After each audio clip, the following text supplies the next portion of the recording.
Hey guys, it's Cody. I'm really excited to be here with you today. Today we're talking about house hacking and how you can do this in just about any home, in any neighborhood, and how you can live in a really nice home with great features in a great neighborhood, all for under $1,000 a month. I'm gonna show you exactly how I did this, how I would repeat it if I were moving forward so that you can replicate this exact process and go and implement this wherever you may be. By the end, you're gonna know exactly what kind of property to look for, and you're gonna be able to start building that passive income and that long-term wealth. Now, one of my favorite things about this strategy is you get the ability to actually live for extremely cheap. For most individuals, paying rent or paying a mortgage is their biggest expense each and every month. When you're house hacking in this fashion, you get to reduce that expense by a significant amount so that you can set that money aside for further investing. Now, just because you can do this with just about any home out there doesn't mean that you actually should. The key here is to find a property that works great for house hacking, whether that's a home with a lot of bedrooms, or it's a home with a mother-in-law, or an accessory dwelling unit, which is called an ADU, or this could be something that's more of a traditional investment property like a duplex, a triplex, or even a fourplex. Once you get above 4 units, now you're into the commercial space, and the lending rules get a little bit different when you have 5 or more units. So if you're doing this, I do recommend doing it with a single family home, something with a mother-in-law apartment, or a 2 to 4 unit building. I will say that if you're looking at properties that are a duplex, a triplex, or even a fourplex, these types of properties are going to be more competitive among investors, so it could be more difficult to actually find a home like this at a great deal. My personal favorite is something with a mother-in-law. Now, this could be a actual mother-in-law apartment, which a lot of times in my market is just a basement apartment, or it could be an actual separate rentable space. This might be space above the garage. It could actually even be a guest house in the back of your property. There's a lot of different ways to do this, but typically you've got extra rentable space that's on your property. The reason why this is my favorite is it gives you the ability to live in a nice home in a great area and with a lot of the features that some of those other 2 to 4 unit homes don't come with. Typically, those properties are going to be grouped together in certain areas, and because there's a lot of renters in these areas, sometimes the properties do tend to get run down. They just don't quite get the maintenance that you find when you're in a neighborhood full of owner-occupied properties. My favorite features that the homes with mother-in-laws come with is typically a yard and a garage. So like I said, it's a great way to really still maximize your lifestyle and enjoy those nicer things, but to have it at a fraction of the cost while still living in a great home and in a great neighborhood. Really quick guys, before we jump into this case study, if you would, just give me a like on the video here, drop a comment in the comment section below, and subscribe to the channel if you haven't already done so. Let's jump into it. So like I mentioned, this is exactly what I did. You may remember if you've seen my other videos on lease options, which you can find right here, that the second home I purchased was a lease option, and I lived there for about a year before moving into my third property, which is the one that we're going to be talking about today. So the third home that I purchased and lived in actually had 2 mother-in-law apartments in the basement. The basement was split up into 2 separate living spaces. So it was really set up kind of like a triplex, even though it's zoned as a single family home. So let's talk a little bit about how to find a property like this and how I actually found this property. Now, I actually got a little bit lucky on this because I'm an agent, and that's how I found this deal. I was helping my brother sell his home. The sellers of this home that I purchased were actually out and about in the neighborhood, walking around, just going for a Sunday walk, and they actually saw my brother's house and they saw how much activity it was getting during one of the open houses, and they noticed that it went under contract in just a couple of days. They were really impressed with how the process worked and how quickly it moved.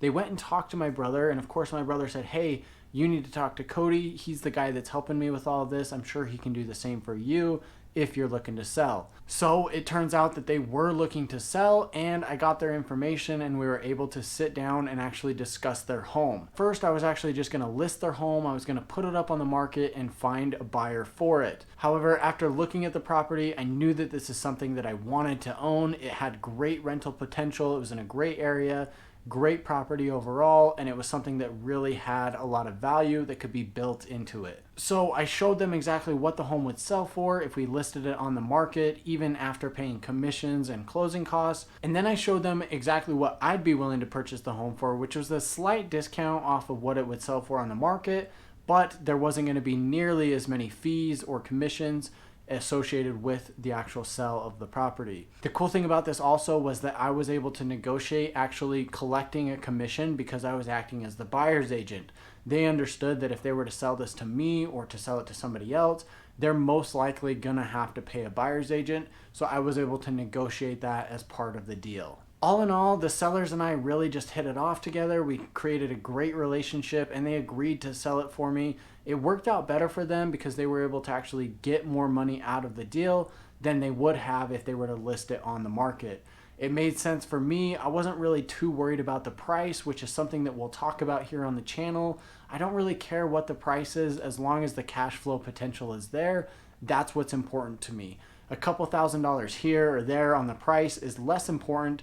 What I'm really concerned with is how much is this property going to cash flow each month after expenses. Now, one thing that I want to mention that you might be thinking is, well, Cody, you just got this home because you're an agent and you had the inside scoop, and this wouldn't happen for me because I'm not an agent. Well, that's not exactly true. You can go out and you can find sellers like this in the market. You can find these properties. A lot of times they're for sale by owner, or even if they're listed on the open market, you can go and negotiate great deals like this. I just happened to get the first look at this property and it really made sense for me to purchase it. Once we purchased the home, of course, we moved into the upstairs unit, which is the biggest unit. It's about 1,600 square feet on the main floor, and then there's 1,600 square feet total in the basement. So we moved in, we took out the stairs that actually led from the main floor down into the basement and just covered it over, and did just a little bit of work putting up a door between the two units so that we could actually get those two rentable spaces. The other great thing about this was that each apartment on the basement actually already had their own separate entrance from the back of the home. They each had stairs leading down with an outside entrance. So let's break down the numbers. I bought this home for $345,000. I was able to negotiate a 3% buyer's agent commission. So I saved a little bit there, but I ended up putting 5% down on the property to purchase it. After it was all said and done, my total monthly payment on the mortgage each month was about $2,150. And this included the actual cost of the loan, the private mortgage insurance, property taxes, and hazard insurance. After we moved in, we rented one side of the basement for $800 a month and the other side for $825 per month. This left us with a net payment of about $525 per month, plus a share of the utilities. Because of the way that this home was set up, I was actually billing some of the utilities back to the tenants in the basement because I didn't want to be responsible if they were leaving lights on, leaving the water running, turning up the heat higher than it needed to be. I didn't want to be responsible for that, so I was actually billing back some of the utilities to them so that they could help cover that cost and be conscious of what utilities they're actually using. I highly recommend doing it this way if you have rental properties. If you include the cost of the utilities and the rent that the tenant pays, you're going to find that some tenants will take advantage of this and they'll turn the AC way down in the summer, they'll turn the heat up in the winter, and your utility bills will just be a lot higher than they actually need to be. So I lived here for about a year and a half. I enjoyed all 1,600 square feet of this property. I had a 2-car garage, a great backyard, and a great neighborhood, and it was an all-around perfect home for us that we got to live in for about $600 to $700 per month. Once again, as you may have guessed, I realized that it actually made sense for us to move on and rent out the unit that we were staying in, which was the upstairs unit. While we were living there, we had done some remodeling to the upstairs unit. As a whole, the house was pretty dated and really needed some updates done to it. This was okay with us because we got a really great price on the purchase. As we put money into it, we were just building the value that the home was now worth, and we were able to rent it for more than we would have if it had just been in its original shape. With the features that this upstairs unit had and the neighborhood that this home was in, we were able to rent it for $1,600 per month. Now, if you're running the numbers in your head, yes, that does mean that we're now cash flowing about $1,000 per month before any expenses. I generally account that expenses are going to be about $100 to $200 per month overall. Some months you have no repairs, but other months I'm going to have a major repair where you have to get an appliance replaced, the roof replaced, maybe the furnace goes out. It could be a number of things that really adds up. So I budget about $100 to $200 per month just in case.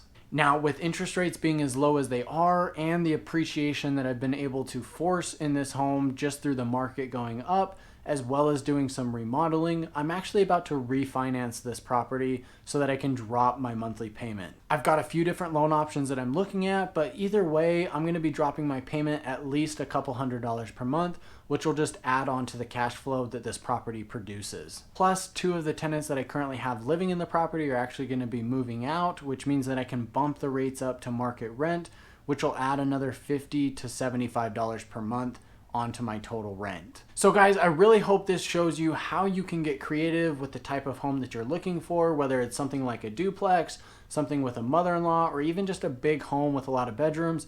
I want you to get creative, and I want you to go out there and look at these different opportunities to see which will make the most sense for you. I'd highly recommend you look for a home like this that you can go out and house hack. And the main purpose of what you're doing here is that the home should be able to cash flow if you're not living in it. So in my case, it did make sense for me to do that because I got to live for extremely cheap while I was there.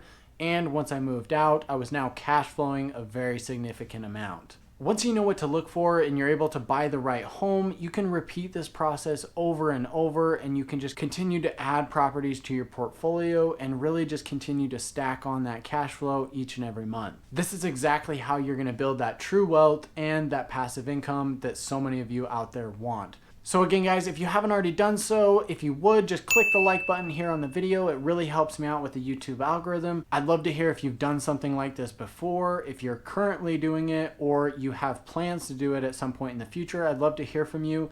And of course, subscribe to the channel if you haven't already done so. I'd love for you to be a part of this, where we talk about real estate, passive income, business, and all things investing and money. Until next time, guys, this is Cody. We'll see you then.